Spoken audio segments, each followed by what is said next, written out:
সন্ধ্যার সময় বসে বসে ভাবছিলাম কি খাওয়া যায়, আর এই শীতের সন্ধ্যায় মনে হয় ঝাল গরম গরম কিছু খাই, তাই চলে গেলাম তাড়াতাড়ি আলুর দম বানাতে। আর এখন হচ্ছে নতুন আলু, আর এটা দিয়ে আলুর দম খেতে এত মজা লাগে।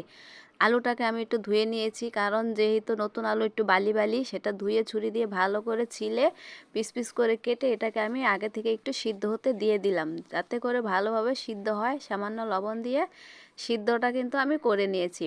আমার সিদ্ধ হয়ে গেছে, ঝরা দিয়ে নিয়েছি। এবার আমি পেঁয়াজ কুচি দিয়ে দিব, পেঁয়াজটা ভালো করে একটু ভাজা ভাজা করে নিব, আর সেটার সাথে আমি দিয়ে দিলাম পেঁয়াজ কলি। আর পেঁয়াজ কলি দিয়ে খেতে কিন্তু আরও ভীষণ ভালো লাগে, যেহেতু এখন পেঁয়াজ কলির সিজন। তো হলুদের গুঁড়া, মরিচের গুঁড়া, ধনিয়ার গুঁড়া, স্বাদ মতো লবণ একসাথে করে একটু হালকাভাবে নাড়াচাড়া করে সামান্য পানি দিয়ে কষিয়ে নিব। কষানোটা কিন্তু আমার হয়ে গেলে সামান্য পরিমাণে দিয়ে দিব লবণ।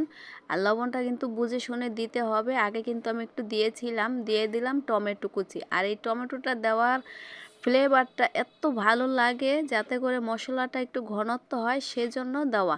কাঁচামরিচ কুচি দিয়ে দিলাম। এবার সব কিছু মিলিয়ে দিয়ে দিলাম আমি সেই আলু সিদ্ধ। এবার এটাকে নিতে হবে মেখে জেখে। আর এটা মাখার পরে এত সুন্দর একটা ফ্লেভার ছিল, কি বলবো আপনাদের কাছে। আমার কিন্তু রান্নাটা হয়ে গেছে। এবার আমি কিছুটা পাঁচ ফোড়নের গুঁড়া দিয়ে দিলাম সুন্দর ফ্লেভারের জন্য, আর দিয়ে দিলাম ধনিয়া পাতা।